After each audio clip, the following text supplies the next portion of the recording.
안녕하세요. 홍순혁 목사입니다. 환영합니다. 기도하겠습니다. 하나님 아버지, 오늘도 주님 앞에 이렇게 예배합니다. 주님을 높여드립니다. 주님을 찬양합니다. 주님만 사랑합니다. 주님을 바라봅니다. 주님, 우리의 예배를 주님 받아주시고 모든 영광 하나님께 올려드리오니 주님만 홀로 영광을 받아 주옵소서. 아버지, 이 예배를 통해, 이 말씀을 통해 하시고자 하는 말씀이 무엇인지 저 또한 듣고자 합니다. 주여 말씀하여 주시고 말씀대로 순종하는 저와 여기 성도들 될 수 있도록 인도하여 주옵소서. 감사와 찬양을 주님께 올려드리며 예수님의 이름으로 기도드립니다. 아멘.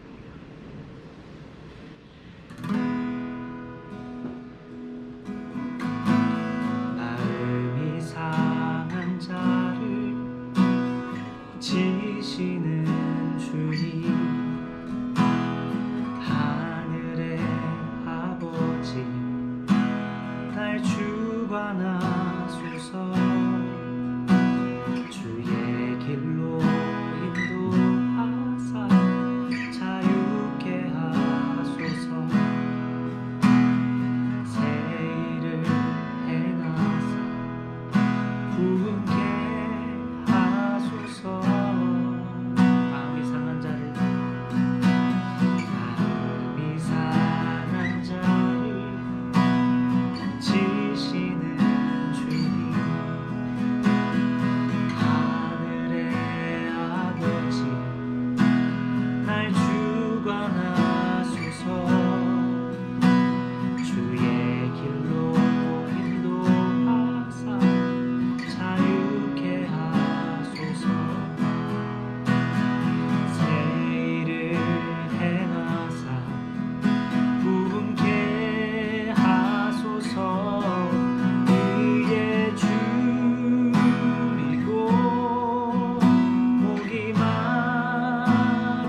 네, 오늘 함께 살펴볼 말씀은 열왕기상 19장 1절부터 8절까지의 말씀입니다.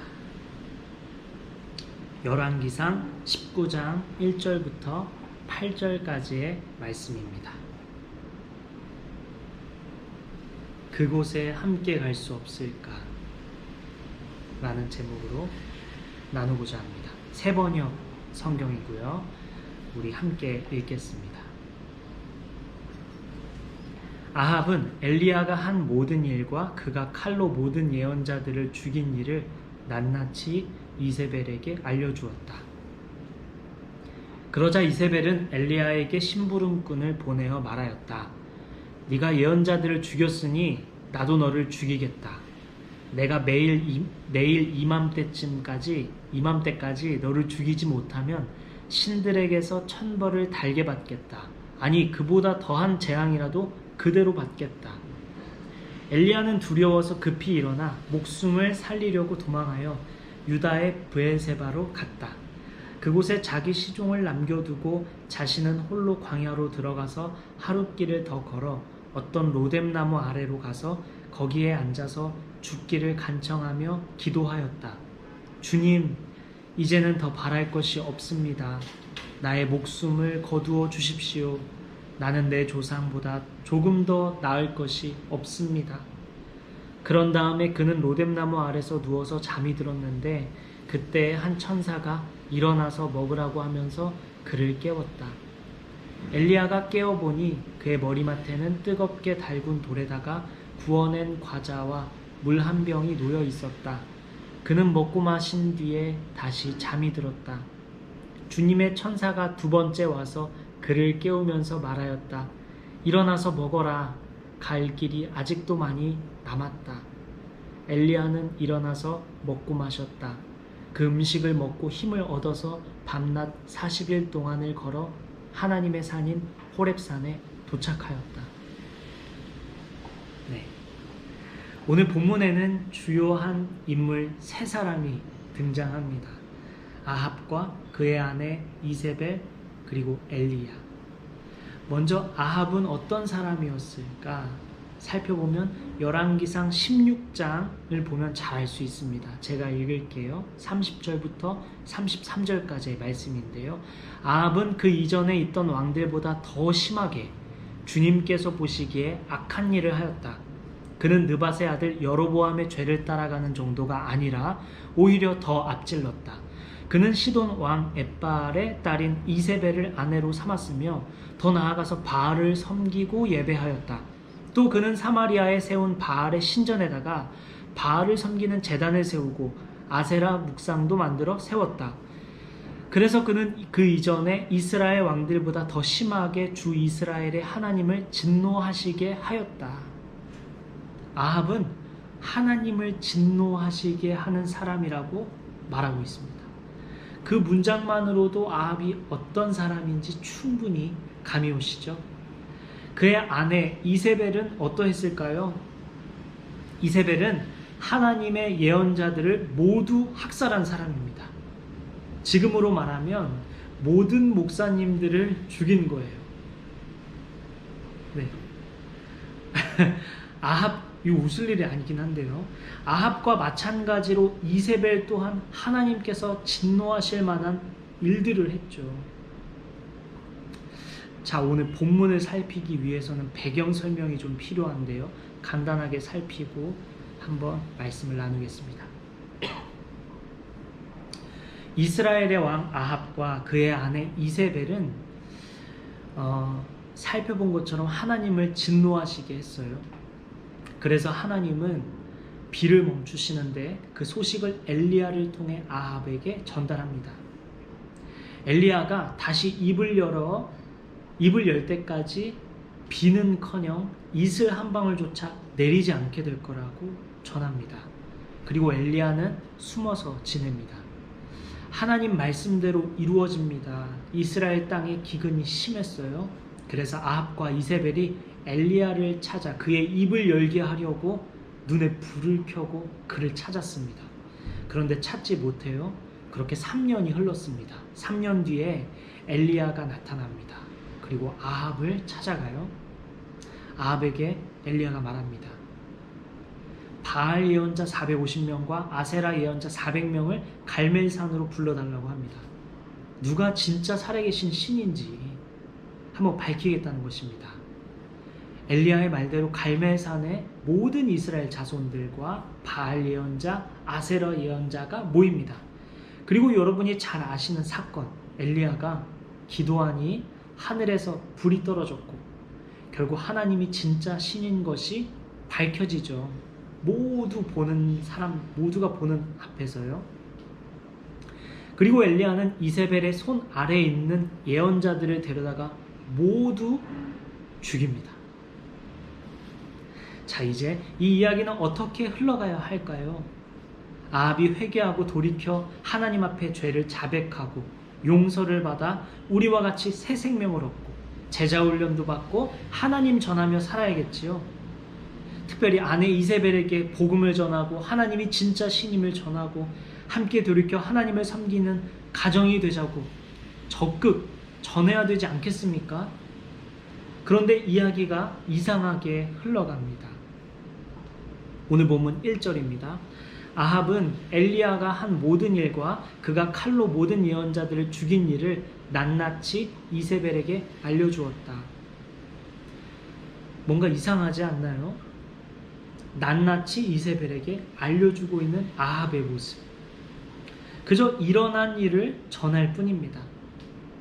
마치 자녀가 부모에게 이르듯 일어난 일을 낱낱이 전할 뿐입니다. 그에 대한 이세벨의 반응 2절입니다. 그러자 이세벨은 엘리야에게 심부름꾼을 보내어 말하였다. 네가 예언자들을 죽였으니 나도 너를 죽이겠다. 내가 내일 이맘때까지 너를 죽이지 못하면 신들에게서 천벌을 달게 받겠다. 아니 그보다도 더한 재앙이라도 그대로 받겠다. 마치 바리새인들이 예수님을 죽일 때 뭔가에 홀려 있었던 것처럼 이세벨도 뭔가 홀려 있는 것 같아요. 아합도 마찬가지고요. 하나님께서 진짜 신이시고 살아계신 분이심이 밝혀졌는데도 불구하고 엘리야를 죽이고자 합니다. 참 무서운 대목이에요. 자신이 확신한 무언가가 있을 때 내가 확신하고 있는 것과 다르게 새로운 사실이 발견되어도 새로운 사실을 받아들이지 않는 모습이에요. 자신의 생각을 바꾸려 하지 않는 태도, 얼마나 무서운가요? 이런 태도가 결국 예수님을 죽음에 이르게 했죠. 물론 예수님이 죽어야만 했지만 죽음을 이르게 했던 그 책임을 피할 수는 없습니다. 결국 예수님의 죽으심과 부활하심으로 우리는 새 생명을 얻게 되었지만, 그래서 우리는 영원한 생명을 얻었고 지금 이 자리에 하나님 앞에 서 있지만 그 죽음에 이르게 한 그 책임은 피할 수 없습니다.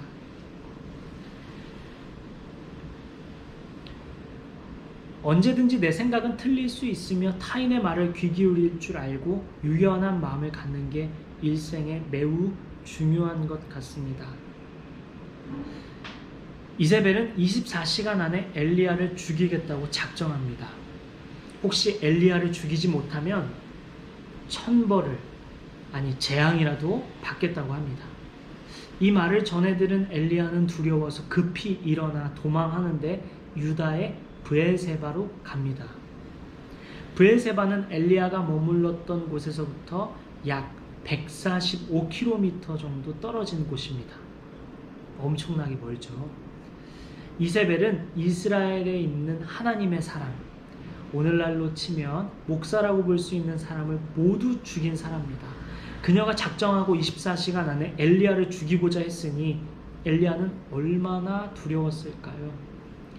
생명의 위협을 받은 엘리야는 아주 먼 곳까지 급히 이동합니다. 브엘세바는 이세벨의 권세가 미치는 북이스라엘을 벗어난 유다의 남쪽 국경지대입니다. 그리고 엘리야는 그 브엘세바에서 자기의 시종을 남겨두고 홀로 광야로 들어갑니다. 오늘 본문 4절입니다. 자신은 홀로 광야로 들어가서 하룻길을 더 걸어 어떤 로뎀나무 아래로 가서 거기에 앉아서 죽기를 간청하며 기도하였다. 주님, 이제는 더 바랄 것이 없습니다. 나의 목숨을 거두어 주십시오.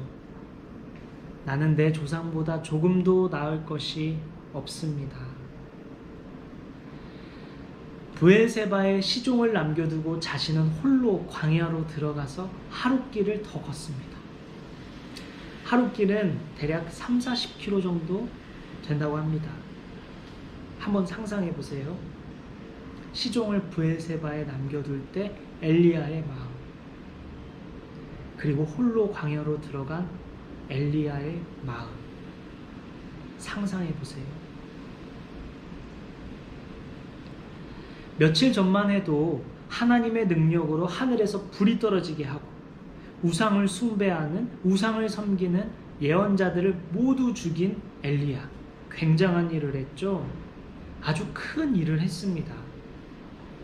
그런데 그렇게 커 보이는 엘리야의 모습 뒤에 한없이 연약하고 외로운, 그리고 혼자인 엘리야를 보게 됩니다. 어떤 생각이 드십니까?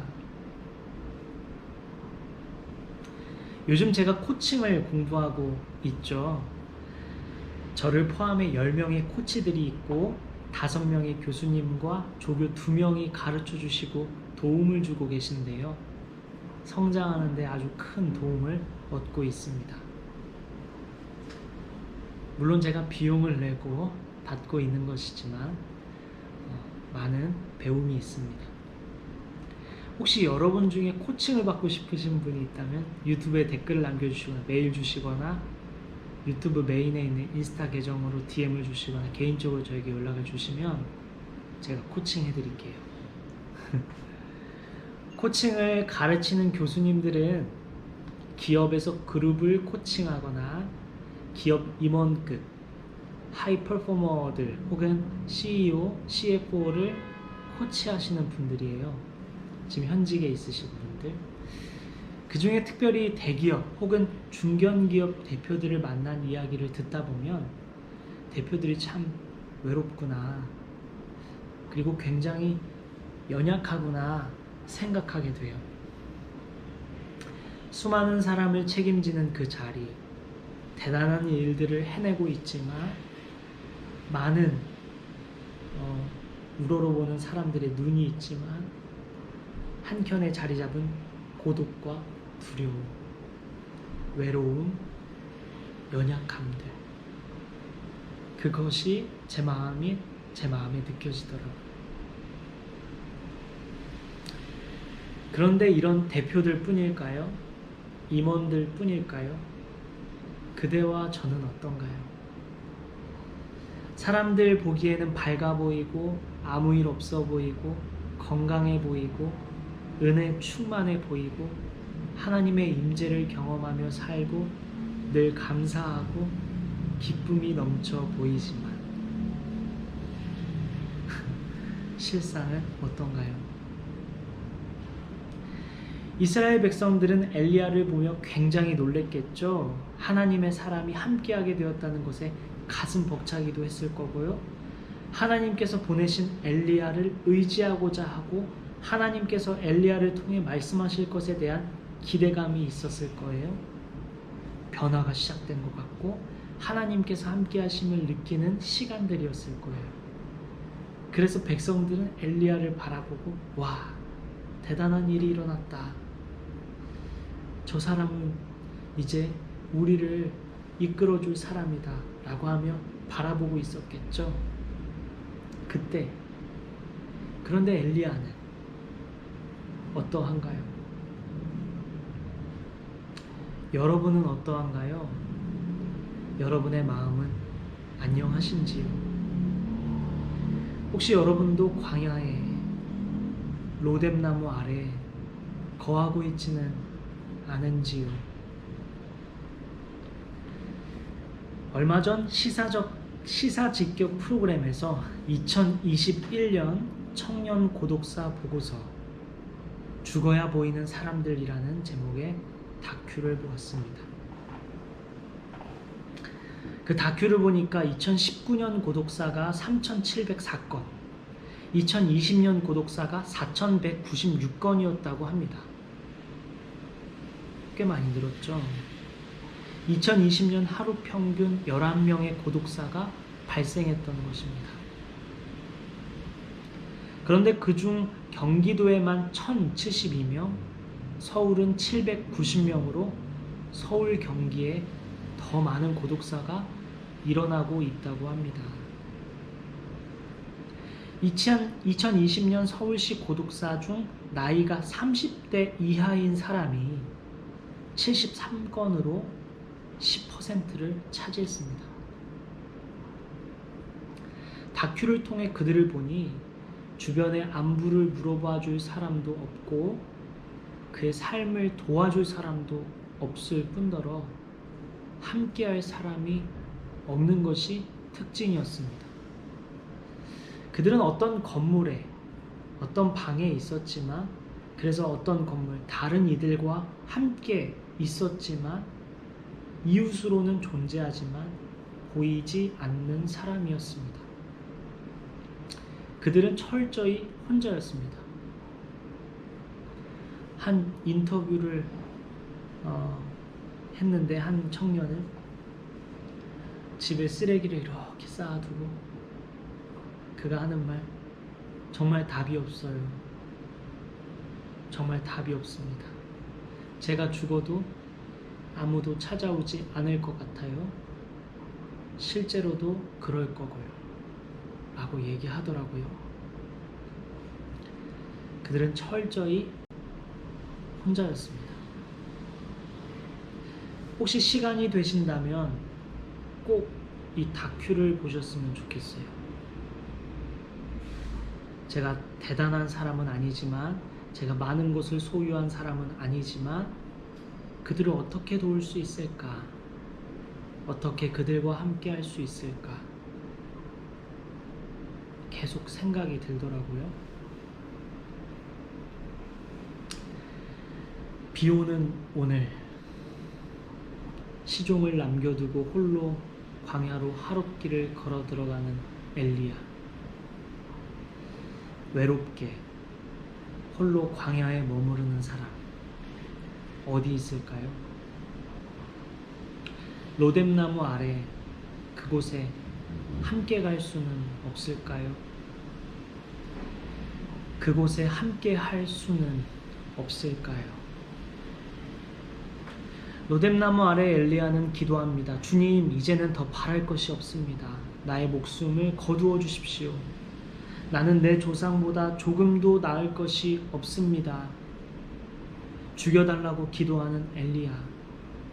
광야에 홀로 남아 먹을 것도 없고 물도 없고 고요한 그곳에서 죽음을 기다리는 엘리야의 모습.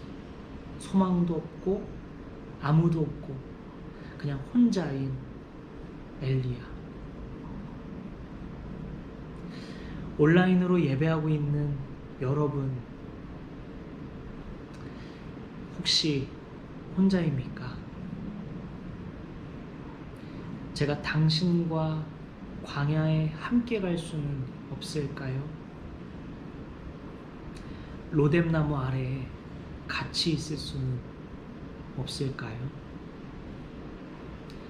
제가 당신을 만날 수는 없을까요? 혹시 엘리야의 마음이 당신과 엘리야와 같은 마음이라면 저에게 혹시 당신을 만날 기회를 주실 수는 없을까요?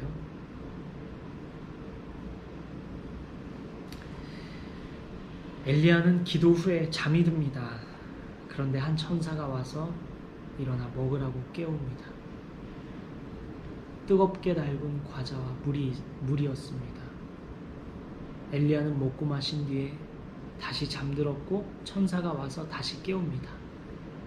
엘리야는 또 일어나서 먹고 마시고 힘을 얻어 하나님의 산 호렙에 도착합니다. 사랑하는 여러분, 오늘 설교를 들으면서 말씀을 들으면서 생각나는 사람이 있을까요? 문득 떠오르는 그 얼굴, 그 이름. 로뎀나무 아래 혼자 있을 그 사람, 광야에 홀로 있을 그 사람, 생각나는 사람이 있을까요? 오늘 본문에 나타난 천사처럼 우리가 누군가에게 천사가 되어줄 수는 없을까요? 오늘 하나님께서 당신에게 어떤 말씀을 하고 계십니까? 혹시 여러분 안에 계신 성령님께서는 어떤 감동을 주셨나요? 이번 한 주 동안 당신은 하나님의 말씀을 따라 어떤 실천을 하시겠습니까?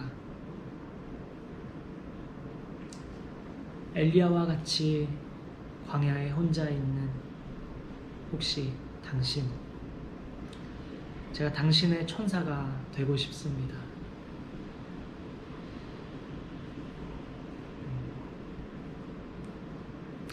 여러분도 누군가의 천사가 되는 한 주, 저도 누군가의 천사가 되는 한 주, 그런 한 주가 되기를 간절히 기도합니다.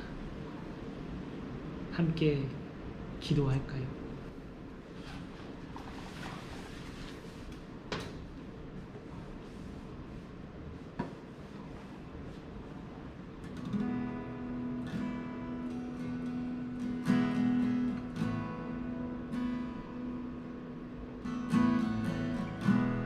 우리 함께 기도할 때 떠오르는 그 사람을 위해 기도할까요?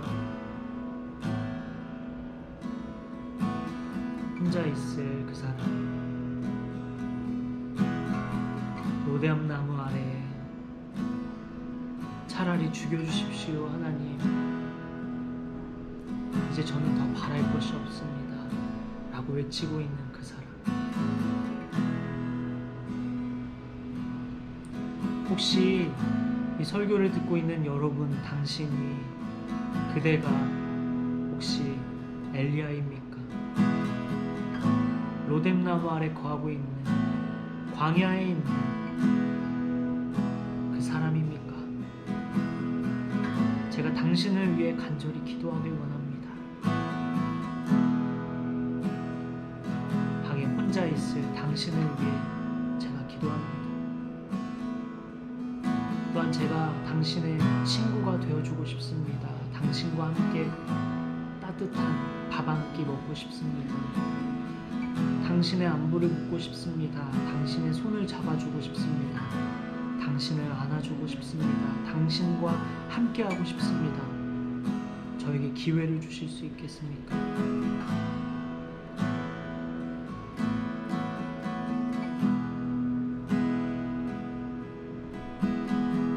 제가 당신에게 손 내밀고 싶습니다. 제가 당신의 손을 잡을 수 있도록 저에게 기회를 주시겠습니까?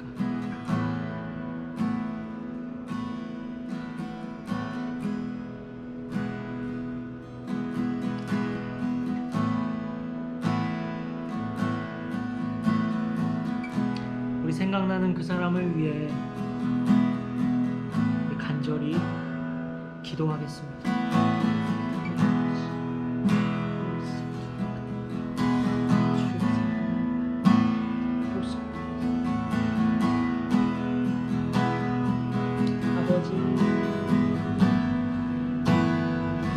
아버지, 주여,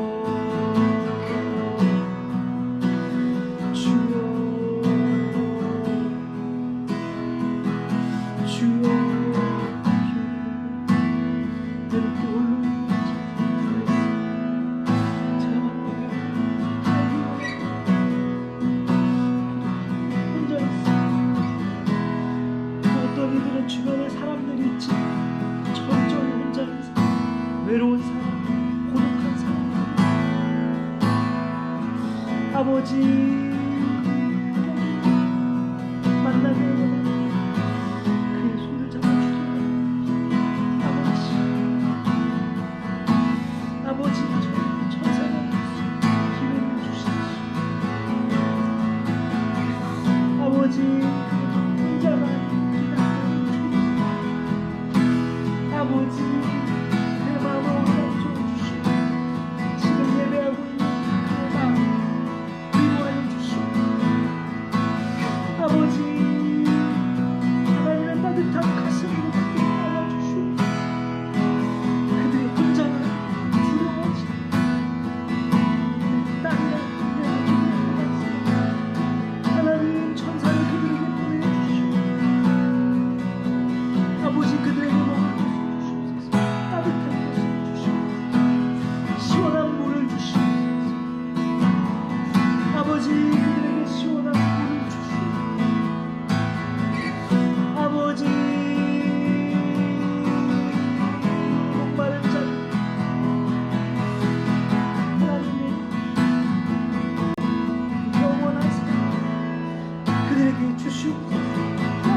주변에 사람은 있지만 혼자인 것 같은 사람, 고독한 사람, 외로운 사람 있습니까?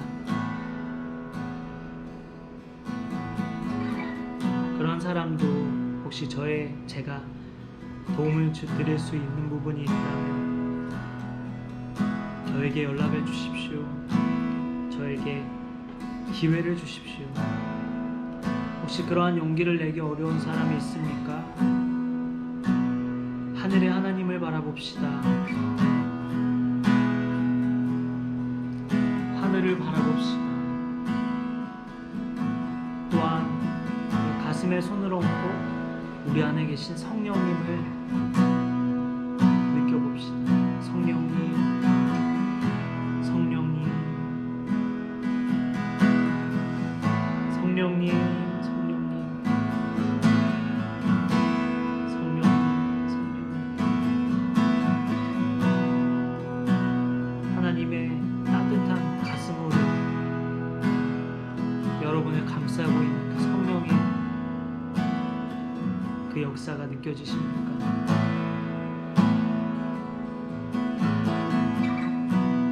가슴에 손을 얹고 그렇게만 한번 불러볼까요? 성령님, 성령님, 내 안에 계신 성령님, 내 안에 계신 성령님, 저와 함께하고 계신 성령님. 그렇게 성령님을 부르며 여러분의 기도 제목, 하나님께 아뢰 기도 제목 하나님께 드리며 나아갑시다. 기도하겠습니다.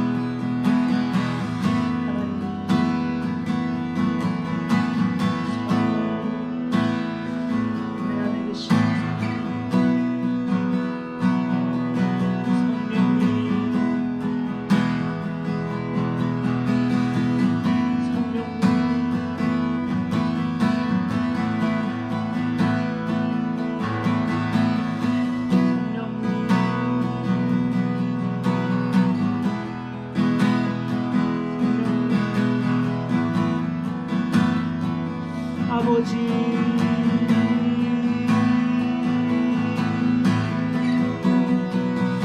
아버지,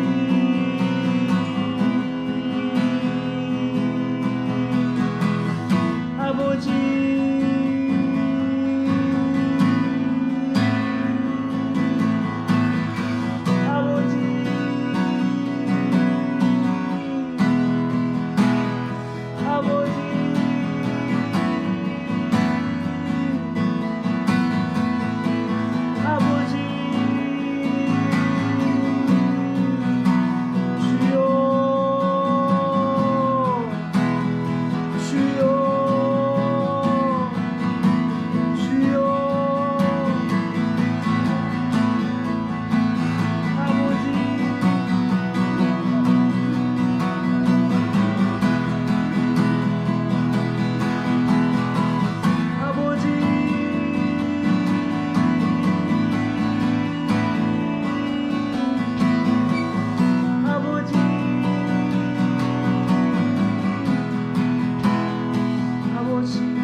하나님, 죽음의 위협으로 급히 이동하며 아주 먼 길을 홀로 걸어야 했던 엘리야처럼 아무도 없고 소망도 없고 내일도 없고 그저 하루를 살아가는, 죽음을 기다리고 있고 더 바랄 것이 없는 무기력한 사람들, 그런 사람들 얼마나 많은지요. 주여,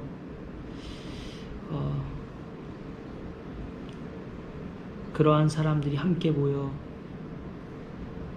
한 마음을 이루고 하나 되고 서로 의지하고 서로를 위하며 그렇게 살아가는 공동체를 꿈꿉니다.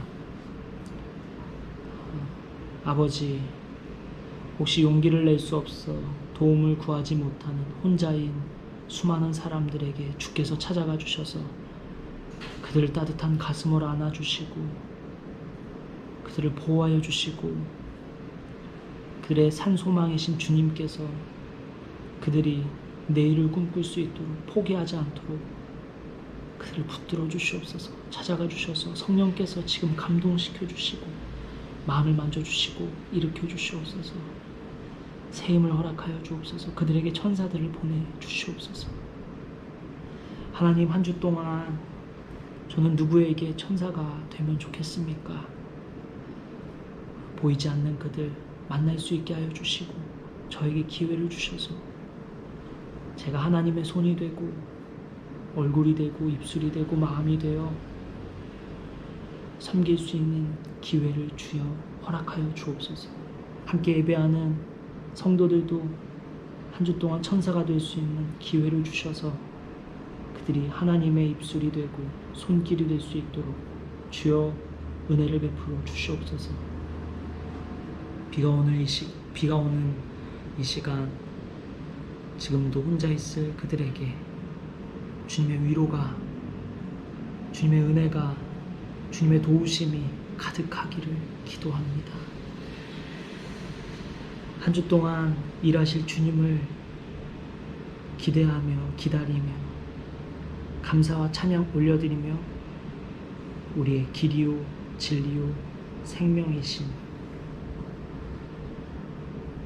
부활이요 생명이신 살아계신 예수님의 이름으로 기도드립니다. 아멘. 이제는 우리 주 예수 그리스도의 은혜와 살아계신 크신 하나님의 무한하신 사랑과 우리와 늘 함께 하시는 성령님의 교통하심과 충만하심이 머리 숙인 저와 예배하는 여기 성도들 머리 위에 또한 어딘가에서 홀로 거하고 있는 외로운 고독한 하나님을 아는 사람이든 알지 못하는 사람이든 혼자인 그들 머리 위에 지금부터 영원까지 함께 하시기를 축원하옵나이다. 아멘.